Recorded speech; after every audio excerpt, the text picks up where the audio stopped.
A Biography of Loneliness by Dr. Bound Alberti। Loneliness आश्चर्यजनक रूप से एक रीसेंट कॉन्सेप्ट है और इन दिनों इसे महामारी का नाम दे दिया गया है। हम सभी ऐसे लोगों को जानते हैं जो अकेले हैं। शायद हम खुद भी इस अकेलेपन का हिस्सा रहे हों। कुछ सौ साल पहले लोनलीनेस इस शब्द को एक नया अर्थ मिला। इसके साथ ही एक पूरा कॉन्सेप्ट डेवलप हुआ है। इस समरी में हम एक ऐसे कॉन्सेप्ट के बारे में जानेंगे जो आज के समय में मौलिक यानी फंडामेंटल दिखाई देता है, लेकिन असल में ये कॉन्सेप्ट हाल ही में 1800 के आसपास अस्तित्व में आया है। अल्बर्टी ने खासा ध्यान इस बात पर रखा है कि किस तरह से इस कॉन्सेप्ट ने हमारी सोसाइटी के साथ कदम से कदम मिलाकर अपना विकास किया। ये देखते हुए जिन फैक्टर्स ने इसे सही तरह से समझने में योगदान दिया है, आज आखिरकार बहुत से लोगों के बीच लोनलीनेस की महामारी के बारे में बात की जाती है, खासकर बुजुर्ग लोगों के बीच। कुछ केस स्टडीज को देखते हैं जिनमें लिटरेचर, सोशल मीडिया और क्वीन विक्टोरिया भी शामिल है। इन समरी में मॉडर्न कॉन्सेप्ट पर गौर दिया गया है। इसके बारे में सोचने का सबसे बेहतरीन तरीका इसी को माना जाता है और शायद इसे रोकने का भी। इसके अलावा आप जानेंगे कि लोनलीनेस और वल्ननेस के पुराने कॉन्सेप्ट के बीच का अंतर क्या है। क्या सोशल मीडिया सच में आज की युवा पीढ़ी को अकेलापन महसूस करवाने के लिए जिम्मेदार है? और आज अकेलेपन के बढ़ने के लिए कौन दोषी है? और हम इसके बारे में क्या कर सकते हैं? भावनाएं जो हमें उन विचारों के बारे में भी सोचने की ओर आकर्षित करती हैं जो हमारे काबू में ना होकर वक्त से परे हैं, जो हमें आंतरिक और निश्चित भाग से इंसान बनाता है, लेकिन असल में समाज के लिए ये बदलाव लाना असंभव है।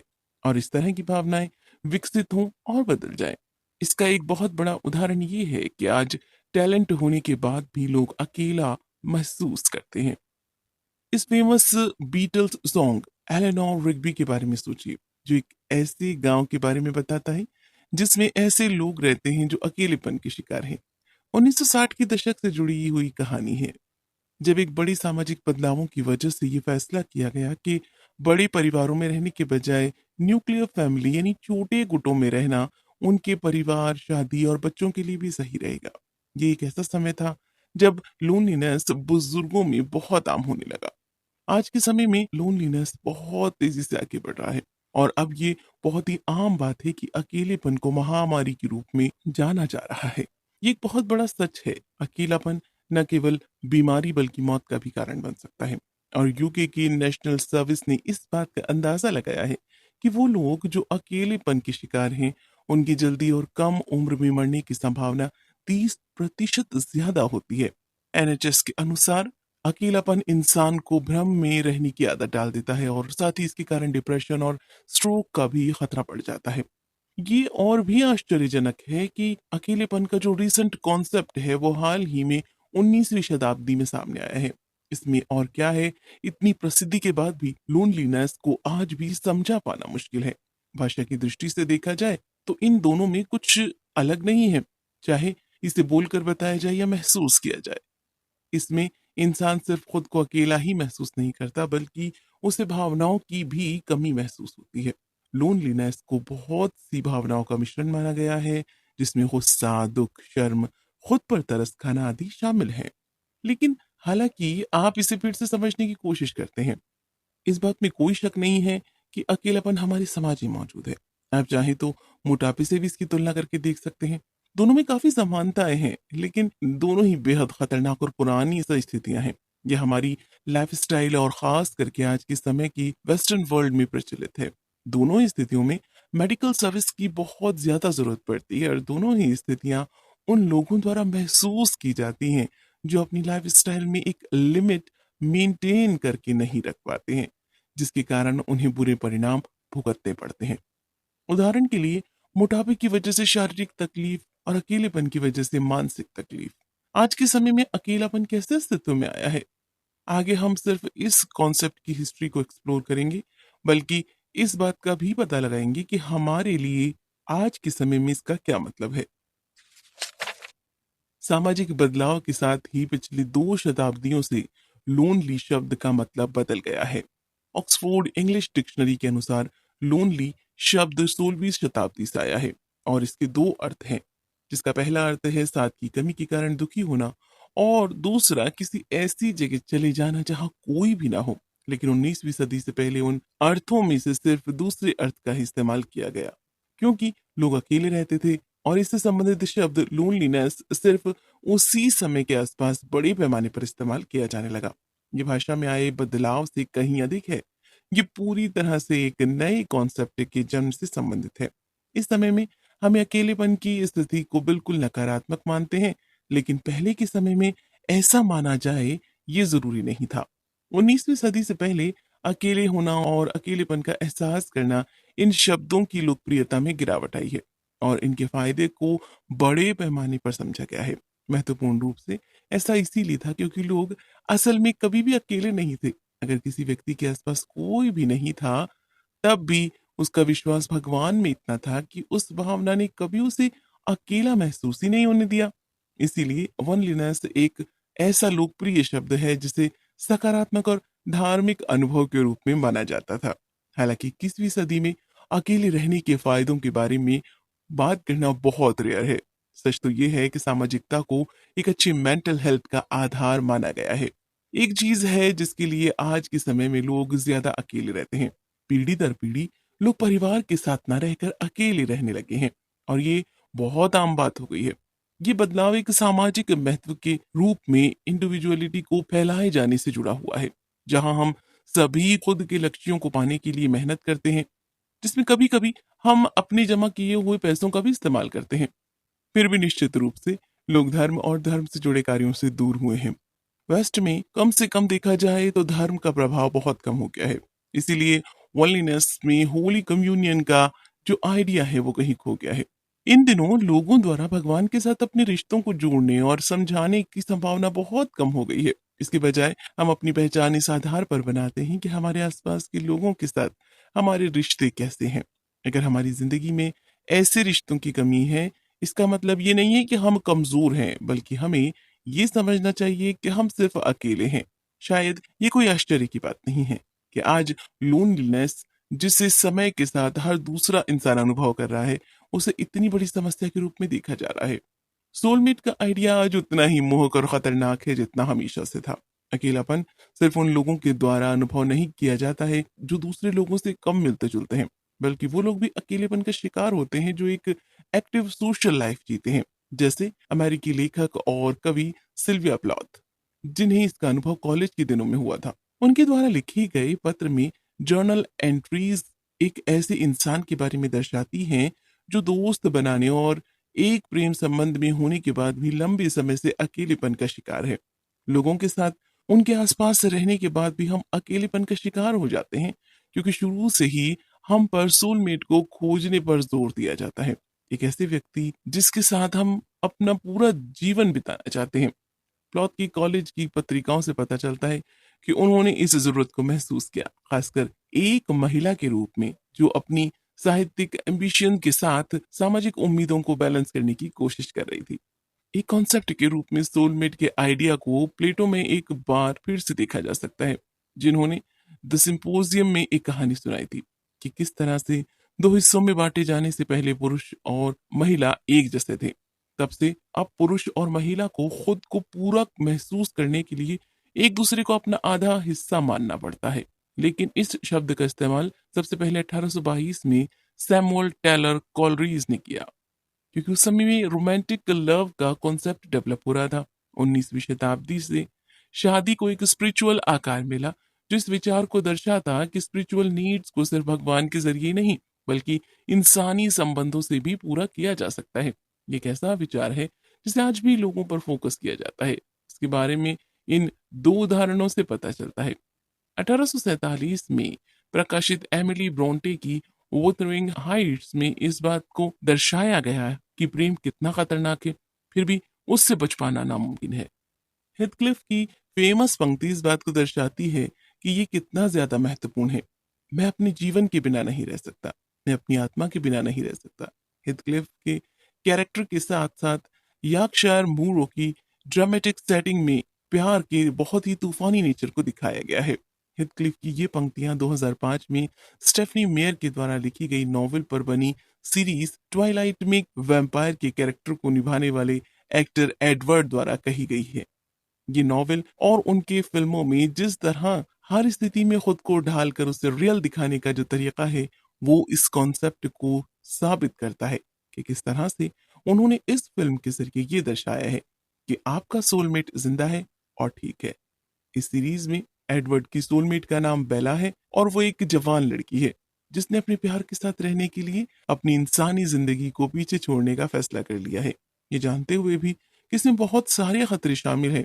अगर इससे जुड़ी परेशानियों की बात करें तो लेखक के अनुसार ट्वाइलाइट सीरीज में सोलमेट को खोज जाने को जिंदगी के लिए इतना जरूरी बताया गया है कि इसके लिए कोई भी बलिदान ज्यादा नहीं होता है। समाज हमें इस बात को मान लेने और कल्पना करने के लिए प्रोत्साहित करता है।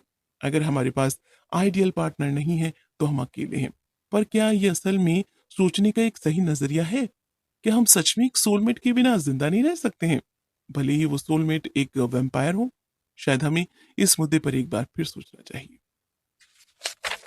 अपने साथी को खोना एक बहुत ही गहरा और दुखद अनुभव है, लेकिन आज के मॉडर्न समय में ये सिर्फ लोनलीनेस बनकर रह गया है। एक पार्टनर को ढूंढना मुश्किल हो सकता है, लेकिन पार्टनर को खोना बहुत ज्यादा मुश्किल होता है और ये लोनलीनेस का एक बहुत बड़ा कारण है। विधवा महिलाओं और पुरुषों को अपने प्रेमी जिन्हें वो खो देते हैं, क्या उनकी यादों से भरे वातावरण में रहने का सामना करना पड़ सकता है। वो वस्तुएं और कपड़े जिनका वो इस्तेमाल करते हैं उनकी तकलीफ और पुरानी यादों को फिर से ताज़ा कर देते हैं। हालांकि विधवापन और विधुरपन का अनुभव एक अलग चीज है, जो अकेलेपन के इस कंटेम्पररी कॉन्सेप्ट के विकसित होने के बाद बदल गई है।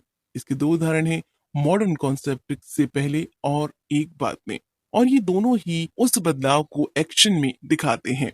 वे ये भी दिखाता है कि नुकसान सबको एक बराबर होता है, जो राजाओं से लेकर व्यापारियों तक सभी को प्रभावित करता है। थॉमस टर्नर व्यस्त और कामकाजी इंसान थे, जो 18वीं शताब्दी में इंग्लैंड के ससेक्स में रहते थे। उनकी डायरी में लिखी डिटेल्स उस समय के समाज की एक आकर्षक झलक दिखाते हैं। उन्होंने अपनी पहली पत्नी पैगी से साल 1753 में शादी की थी, लेकिन 1761 में उनकी मौत हो गई थी। टर्नर ने अपनी डायरी में खुद को बहुत ही निराश व्यक्ति के रूप में दर्शाया है और अपनी सोलमेट को खोने पर शोक व्यक्त किया है। लेकिन क्या उन्होंने मॉडर्न सेंस में लोनलीनेस को महसूस किया? ये बात सच है कि वो एक अकेले इंसान थे। ये बात उनके द्वारा डायरी में लिखी गई उनकी बातों से भी साबित होती है, लेकिन उनकी पत्नी की मौत के बाद दुख के कारण उनका विश्वास भगवान में से भी कम हो गया था और अकेले समय में यीशु की तरह जंगलों में भटकते रहते थे। ये लेखक का सुझाव था कि वो वनलीनेस था, अकेलापन नहीं है। एक सदी के बाद चीजें बदल गई थी। महारानी विक्टोरिया ने थॉमस टर्नर की तुलना में बहुत अलग तरह का जीवन जिया, लेकिन इतना पैसा होने के बाद भी 1861 में अपने पति की मौत के बाद उन्होंने अपनी जिंदगी के बचे हुए 40 साल शोक में बिताए। उस समय में महिलाओं, यहाँ तक कि रानियों से भी शोक और बलिदान की उम्मीद की जाती थी, लेकिन उस दौर के हिसाब से इस तरह के बदलाव उम्मीद से ज्यादा थे। यहाँ तक कि मृतक की यादों से जुड़ी बातों को याद दिलाकर उनके दुख को और बढ़ा दिया जाता था। उन्हें हर रात एल्बर्ट की शर्ट या कपड़ों के साथ सोना पड़ता था ताकि उनके होने का एहसास हमेशा जिंदा रहे। और विक्टोरिया ने अपनी डायरी में लोनलीनेस का बहुत बार जिक्र किया है। ये वनलीनेस की तरह नहीं था, जिसमें अकेले रहने से भगवान के साथ एक रिश्ता बनता है, बल्कि इसमें किसी के ना होने का एहसास होता है, जबकि अपने साथी को खोना एक बेहद दुखद अनुभव होता है। फिर अकेलेपन में मॉडर्न कॉन्सेप्ट ने इसे एक नया आयाम दिया। कम उम्र के युवाओं में लोनलीनेस महसूस करने का एक बहुत बड़ा कारण सोशल मीडिया को माना गया, लेकिन असल में बात इससे भी ज्यादा छोटी है। आज के समय में लोनलीनेस की ये महामारी सिर्फ बूढ़े लोगों पर असर नहीं कर रही है, बल्कि यूके के ऑफिस फॉर नेशनल स्टेटिस्टिक्स के 2018 में किए गए एक रिसर्च में इस बात का पता लगाया गया है कि जिस उम्र के सबसे ज्यादा लोग लोनलीनेस का शिकार हैं, वो कम उम्र के युवा थे। ये इस पीढ़ी के बीच बढ़ते लोनलीनेस की इस भावना का जिम्मेदार सोशल मीडिया को माना गया है। लेकिन क्या सच में कम उम्र के युवाओं में बढ़ते लोनलीनेस का कारण सोशल मीडिया है, या फिर ये इसका सिर्फ एक हिस्सा है? निश्चित रूप से सोशल मीडिया इसमें अपनी भूमिका निभाता है, जिसके परिणाम है फोमो जैसे शब्दों का बनाया या इस्तेमाल किया जाना। फोमो शब्द का अर्थ है खुद को खोने या गुम होने का डर, जो अकेलेपन में सोशल मीडिया की हिस्सेदारी को स्पष्ट करता है। 2012 में किए गए एक रिसर्च में 4 में से 3 जवान लोगों ने फोमो महसूस होने की जानकारी दी, जो कि अक्सर उन लोगों के सामने खुद को कम समझ लेने की वजह से होता है, जिनकी सोशल मीडिया लाइफ बहुत दिलचस्प और ग्लैमरस होती है। इस पर काफी रिसर्च होने के बाद ये पता चला कि सोशल मीडिया हमारी भावनाओं पर बहुत गहरा असर डाल सकती है। 2014 में खुद फेसबुक द्वारा की गई एक एक्टिविटी से पता चला कि एक फेसबुक यूजर किस तरह से हर पोस्ट को अपनी भावनाओं से जोड़ कर देखता है, जो उसकी भावनाओं को प्रभावित करती है। हर एक दूसरा यूजर ऐसा महसूस करने लगे तो इससे ये बहुत प्रभावशाली हो सकता है। लेकिन इससे पहले कि हम इस नई तकनीक से डरने लगें, ठहरिए। आखिरकार समाज को एक वक्त पर टेलीफोन आने के बाद होने वाले उन सामाजिक बदलावों और प्रभावों का भी तो डर था कि लोग आलसी हो जाएंगे और ये लोगों में एक दूसरे से जाकर मिलने की इच्छा को खत्म कर देगा।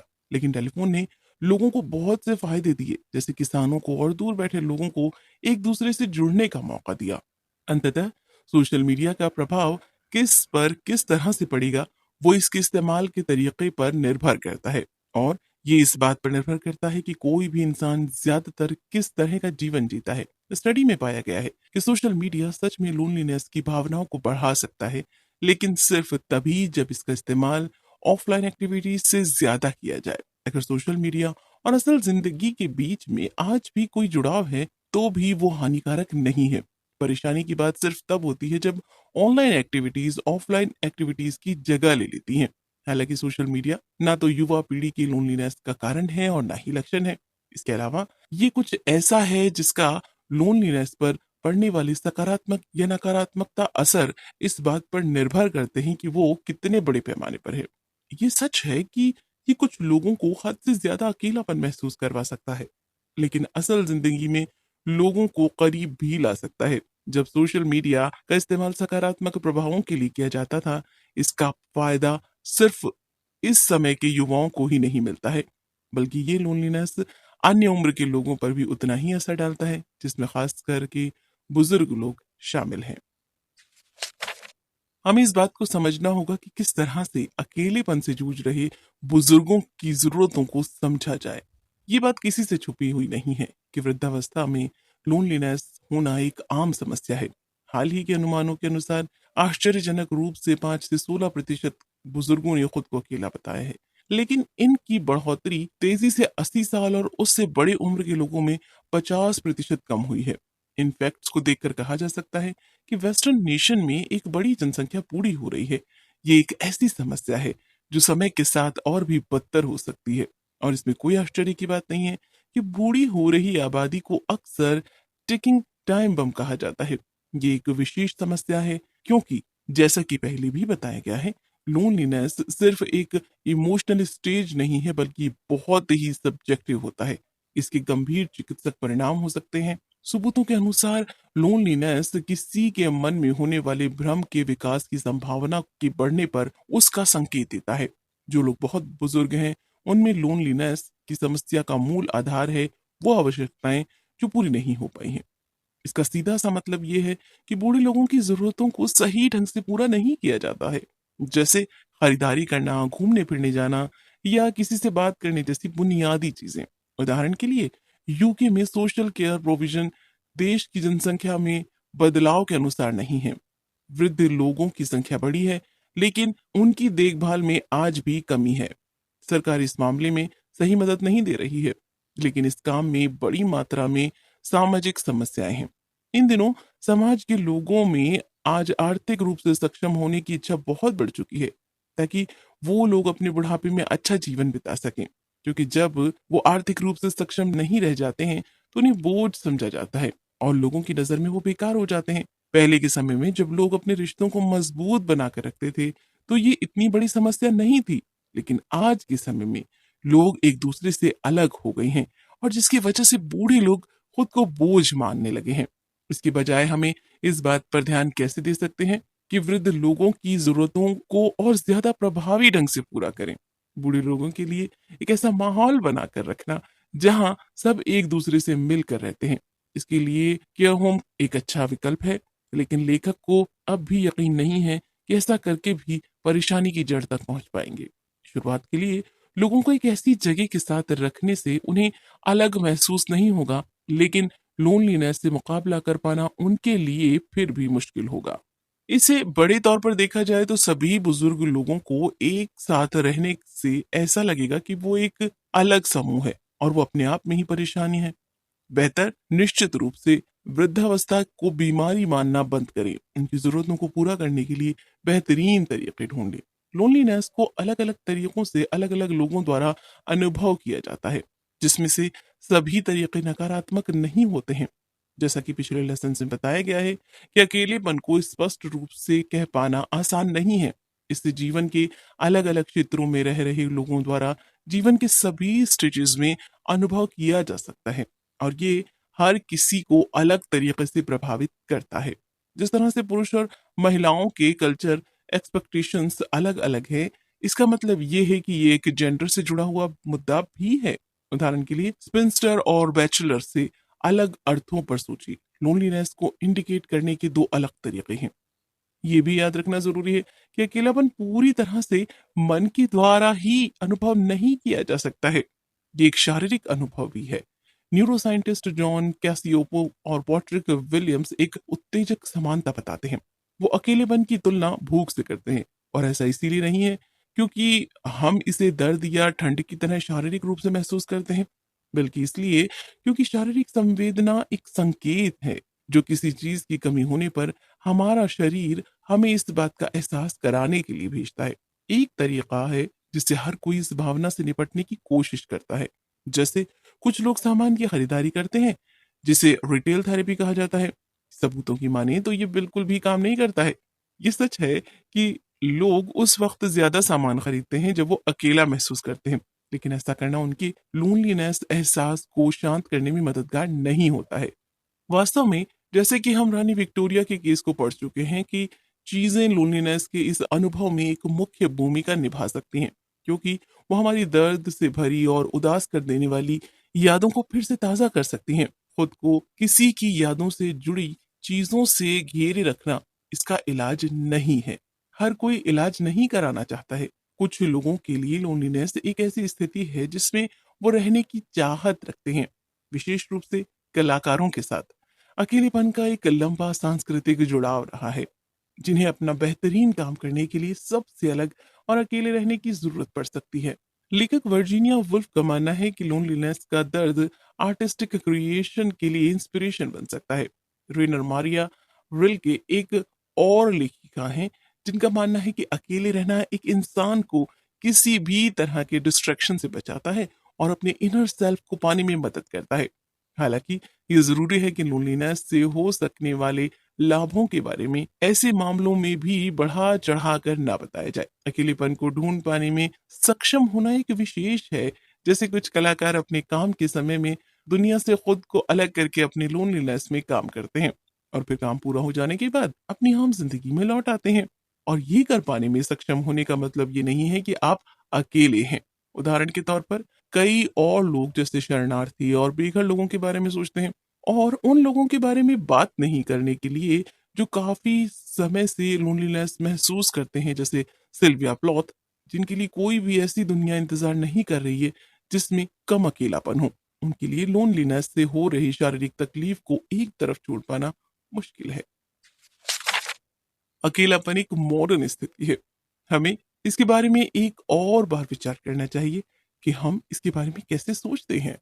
बीते 200 सालों में वनलीनेस और लोनलीनेस में बहुत से बदलाव हुए हैं, लेकिन वो सामाजिक तौर पर बाकी के रूप में बदलावों से अलग या एकांत नहीं थे। पहले का समाज कैसा था, इसको आज के समाज में बहुत ही अलग रूप में दिखाया गया है, और विशेष रूप से ट्रेडिशनल फैमिली यूनिट में हुआ ये बदलाव व्यक्तिवाद को बढ़ावा देता है। एक ऐसा इंसान जिसने अनजाने में ही सही, लेकिन लोनलीनेस की बदलती धारणाओं पर एक बड़ा प्रभाव डाला है, वो है Charles Darwin. Cervical of the fittest के इस कॉन्सेप्ट ने न सिर्फ हमारे विज्ञान के बारे में सोचने का हमारा नजरिया बदला, बल्कि इसका बड़े पैमाने पर समाज के लिए एक ब्रॉडर एप्लीकेशन आया, जिसे अक्सर सामाजिक विकासवाद कहा जाता है। सामाजिक विकासवाद अर्थशास्त्र और राजनीतिक जैसे क्षेत्रों में सामान्य रूप से मानव जीवन पर विकास के सिद्धांतों का नक्शा तैयार करता है और कंपटीशन के इस आइडिया को किसी भी प्रकार की सफलता के लिए ऊपर उठाता है। विशेष रूप से आज लेखक के सुझावों को देखा जाए तो उनका कहना है कि लोनलीनेस की विशेष प्रोमिनेंस के लिए नव उदारवाद को दोष देना सही है। इस राजनीतिक और आर्थिक पहलुओं में सामाजिक विकासवाद के साथ हिस्सा लिए जाने द्वारा प्रेरित फ्री मार्केट अर्थव्यवस्था के पक्ष में समान पहलू है और इसका परिणाम ये है कि बड़े सामाजिक समूहों के बजाय लगातार ही निजकरण, डीरेगुलेशन और व्यक्तिवाद पर ध्यान केंद्रित किया गया है। अंत में ये एक ऐसे समाज का निर्माण है जिसमें लोगों को अगर सपोर्ट की जरूरत होती है तो उसके लिए उन्हें संघर्ष करना पड़ता है। तो इस मॉडर्न वेस्टर्न वर्ल्ड में इस बड़े स्तर के अकेलेपन के बारे में क्या किया जा सकता है? सबसे ज्यादा असरदार सामाजिक देखभाल निश्चित रूप से इसके लिए एक जरूरी पहला कदम है, लेकिन समान रूप से इस बात पर फिर से विचार किया जाना चाहिए कि हम पूरी तरह से लोनलीनेस के बारे में कैसा सोचते हैं। लोनलीनेस को हमने एक शारीरिक बीमारी समझ लिया है। इसे एक महामारी की तरह देखने की बजाय हमें इसे वक्त के साथ आए बदलाव का एक हिस्सा मान लेना चाहिए। इसके इतिहास से जुड़ी कमी के बारे में अगर इसके 200 से ज्यादा साल पुराने इतिहास को विस्तार में देखा जाए तो उसमें इस बात का प्रमाण मिल जाएगा कि ये व्यक्ति के स्वभाव का एक अंदरूनी हिस्सा नहीं है, बल्कि कुछ ऐसा है जो विशेष रूप से आज के समय में लगातार इस व्यक्तिवाद समाज में अपनी जगह बना रहा है। अब शायद हम कभी भी एकता की दुनिया में वापस नहीं जा सकते हैं, लेकिन हमें अकेलेपन का असर खुद पर इतना नहीं होने देना चाहिए कि वो हमें परिभाषित करने लगे। इसके बजाय हमें इस बारे में सोचना चाहिए कि ये क्या है, इसका सबसे ज्यादा असर किन लोगों पर होता है और इस समस्या का क्या समाधान निकाला जा सकता है। कुल मिलाकर अकेलापन वो यूनिवर्सल कॉन्सेप्ट नहीं है जिसकी लोग कल्पना करते हैं। वास्तव में ये हमारे मॉडर्न एज से आया है और इसके बहुत से चेहरे हैं। 19वीं शताब्दी से पहले अनुभव की गई एकता लोनलीनेस के कारण इसमें शामिल होने वाली कमी की भावना से दूर है और ये सिर्फ विधवापन और विधुरपन को ही नहीं बल्कि सोशल मीडिया के इस्तेमाल से होने वाली भावनाओं को भी प्रभावित करता है। लोनलीनेस को इस तरह से ट्रीट किए जाने की बजाय कि ये वृद्धावस्था के साथ आने वाली एक परेशानी है, इसके लिए नई टेक्निक्स पर इल्जाम लगाने की बजाय हमें इसके ऐतिहासिक संदर्भ को समझने की जरूरत है।